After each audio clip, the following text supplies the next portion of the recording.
Hello बच्चों, कैसे हैं आप सभी।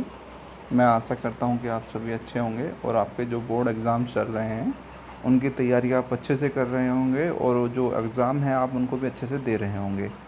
तो आज हम बात करने वाले हैं अपने इंग्लिश सब्जेक्ट के जो हमारा क्वेश्चन पेपर जो एग्ज़ाम हमारा होने वाला है 6 अप्रैल को, उसके बारे में हम बात करेंगे। और सेक्शन बी जो राइटिंग सेक्शन आता है हमारा क्वेश्चन नंबर 2 में, उसमें सबसे पहला क्वेश्चन आता है कि कोई आपको कोई एक एप्लीकेशन लिखनी होगी जो टॉपिक वो देगा एग्ज़ाम में, या फिर कोई एक लेटर लिखना होगा। तो हम आपको उसको एक आज बताने वाले हैं एप्लीकेशन का फॉर्मेट, कि एप्लीकेशन किस तरह से लिखी जाती है और क्या स्टेप्स उसमें होता है एप्लीकेशन लिखने के लिए।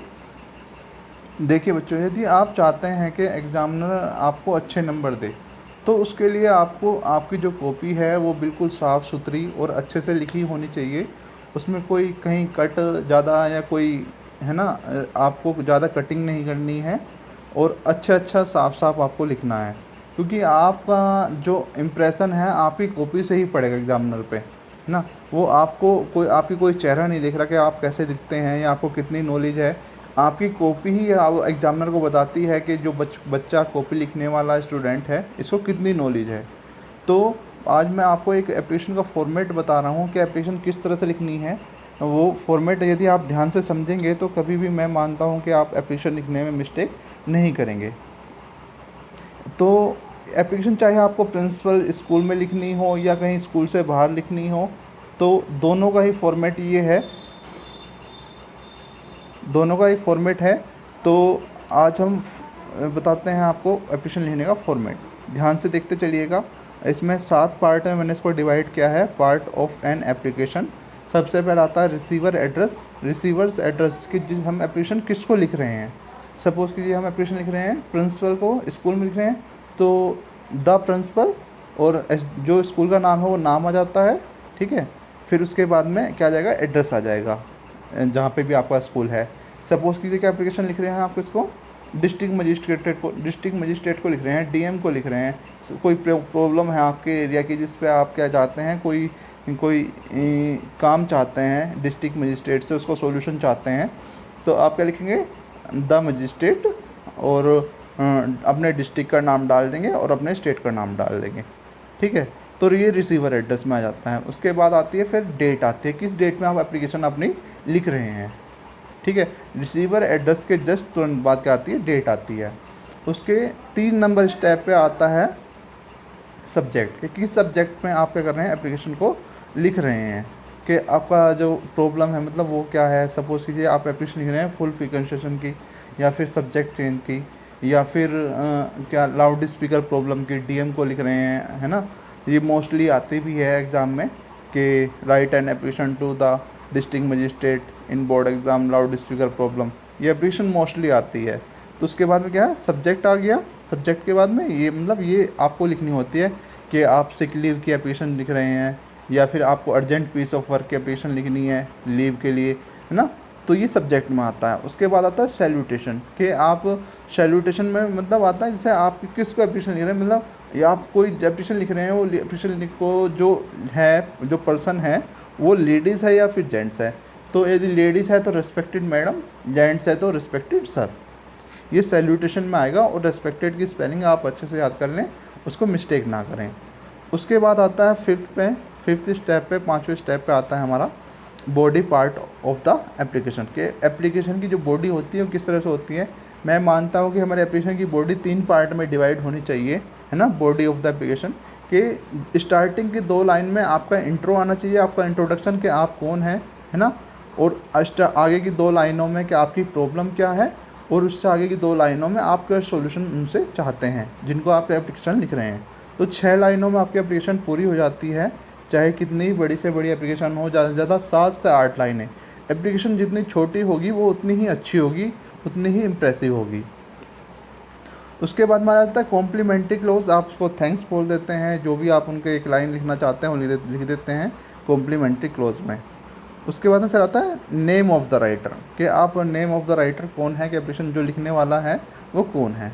देखिए अब मैं आपको एक एग्जांपल के द्वारा बताता हूँ कि एप्लीकेशन किस तरह से लिखते हैं, ठीक है। एक एग्जांपल ले लेते हैं। सपोज़ कीजिए कि एक एप्लीकेशन लिखनी है हमको। एक क्वेश्चन है हमारा, write an application to your principal for a fee concession to enable you for further studies. आपको क्या है, आपको कोई प्रॉब्लम है, आप अपनी फ़ीस जमा नहीं करा पा रहे हैं, सबमिट नहीं करा पा रहे हैं, तो आपको फ़ीस माफ़ के लिए क्या करना है, कंसेशन के लिए क्या करना है, एप्लीकेशन लिखनी है स्कूल के प्रिंसिपल को। तो उस बारे में है। तो सबसे पहले क्या, रिसीवर एड्रेस। देखिए मैंने हाईलाइट किया हुआ है, जो चीज़ मैंने हाईलाइट की है इन चीज़ पे आपको विशेष ध्यान देना है ना। यदि आपने ये चीज़ जो चीज़ हाईलाइट हुई है, यदि आप इन स्टेप में स्पेलिंग में मिस्टेक नहीं करेंगे तो मैं मानता हूँ यदि आप कैसी भी एप्लीकेशन लिखें तो आपको कम से कम 3 से 3.5 मार्क्स आपको मिलेंगे यदि आपने इन चीज़ों में मिस्टेक नहीं की जो मैंने हाईलाइट की है। तो सबसे पहले क्या आता है, रिसीवर एड्रेस आता है। जो पोस्ट है, जिस पर्सन को आप लिख रहे हो सबसे पहले वो पोस्ट आ जाएगी। यदि आप स्कूल में लिख रहे हो तो द प्रिंसिपल, यदि आप डीएम को लिख रहे हो तो द डिस्ट्रिक्ट मजिस्ट्रेट, यानी यदि आप एसडीएम को लिख रहे हैं द एसडीएम। जिस भी पर्सन को आप लिख रहे हैं सबसे पहले उसके पोस्ट का नाम आ जाएगा, ठीक है। द प्रिंसिपल, हमने किस प्रिंसिपल लिख रहे हैं स्कूल में, तो क्या आ गया स्टार्टिंग में द प्रिंसिपल। उसके बाद में क्या आ जाएगा हमारा जो एड्रेस है, SD inter college Miranpur Muzaffarnagar, office का जो एड्रेस है वो उसके बाद में आ जाएगा। उसके बाद में फिर हमारे सेकंड नंबर पर आएगी डेट। जिस डेट में आप एप्लीकेशन लिख रहे हैं वो डेट आप क्या कर दें, मेंशन कर दें। उसके बाद 3 नंबर पे आता है हमारा सब्जेक्ट। सब्जेक्ट में क्या है कि किस बारे में आपको एप्लीकेशन लिखनी है। जैसे कि इस क्वेश्चन में है रिक्वेस्ट फॉर फ़ी कंसेशन, है ना, क्या आप जो फीस में क्या है कंसेशन चाहते हैं उसके लिए आप एप्लीकेशन लिख रहे हैं। फिर 4 नंबर पर आता है हमारा सैल्यूटेशन। सैल्यूटेशन क्या, रेस्पेक्टेड सर या फिर रेस्पेक्टेड मैडम। यदि आप किसी जेंट्स को एप्लीकेशन लिख रहे हैं तो सर, कोई लेडीज़ को एप्लीकेशन लिख रहे हैं तो मैडम, रेस्पेक्टेड सर, सैल्यूटेशन में आ गया यहाँ पे।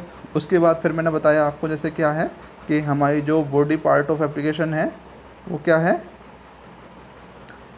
वो 3 पार्ट में डिवाइड होनी चाहिए। Body part of an application क्या है, तो स्टार्टिंग की 2 लाइनों में आपका इंट्रो, उसके आगे की 2 लाइनों में आपकी प्रॉब्लम, उससे आगे की 2 लाइनों में आपका सॉल्यूशन। तो स्टार्टिंग की 2 लाइनों में मैंने अपना क्या दिया है, इंट्रो दिया है, I back to say that I am student the student of class 10th, the financially condition of my family is not good, है ना, कि मैं कक्षा 10 का छात्र हूँ और मेरे घर की जो आर्थिक स्थिति है वो क्या है, वो अच्छी नहीं है। ये अपनी मैंने 2 लाइनों में अपना इंट्रो दे दिया। अब उसकी 2 लाइनों में जाके क्या बताना है, अपना प्रॉब्लम बतानी है आगे की 2 लाइनों में। तो my father is the only earning member in the family and he is admitted in the hospital due to his illness, कि जो मेरे पिताजी हैं वो अकेले कमाने वाले व्यक्ति हैं मेरे परिवार में, और वो कहाँ पे एडमिट है, वो बीमारी के कारण कहाँ एडमिट है, हॉस्पिटल में एडमिट है। ये आपकी प्रॉब्लम हो गई है ना। तो अब आगे क्या है आपका सॉल्यूशन है, सो आई एम अनेबल टू पे माई स्कूल फीस, कि मैं अपनी जो स्कूल फीस है उसको नहीं दे पा रहा हूँ, और काइंडली ग्रांट में full concession in school fees. जो आपकी स्कूल फीस में उसको आप चाहते हैं पूरा कंसेशन चाहते हैं, पूरी फ़ीस माफ़ चाहते हैं। उसके बाद आ जाता है आपका जो सबसे लास्ट पार्ट है आपका, इसमें जैसे बताया था मैंने आपको, complimentary close, I will be highly obliging to you, मैं आपका सदैव आभारी रहूँगा, है ना। तो थैंकिंग यू, ये आपका कॉम्प्लीमेंट्री क्लोज हो जाता है यहाँ से, थैंकिंग यू योवर्स ओबिडेंटली। और या फिर यदि ओबिडेंटली में आपको स्पेलिंग याद करने में कोई प्रॉब्लम आ रही है तो आप योवर्स फेथफुली भी लिख सकते हैं। और उसके बाद में अपना नाम लिख दें आप नीचे XYZ। यदि आप बोर्ड में एप्लीकेशन लिख रहे हैं, एग्ज़ाम में एप्लीकेशन लिख रहे हैं तो आप XYZ ही लिखें, कोई नाम ना लिखें इसमें, ठीक है। तो मैं आज का वीडियो आपके लिए था कि आप एप्लीकेशन लिखना कैसे सीखें। तो मैं मानता हूँ यदि आप ये स्टेप, जो 7 स्टेप आपको बताए हैं, यदि आप इनको अच्छे से याद करें, अब एग्ज़ाम में भी एप्लीकेशन लिखने से पहले यदि आप इन स्टेप को लिख देते हैं तो मैं मानता हूँ आपको बहुत अच्छे मार्क्स मिलेंगे ना। तो ध्यान से पढ़ें और बताएं कि आज का वीडियो आपको कैसा लगा। Thank you.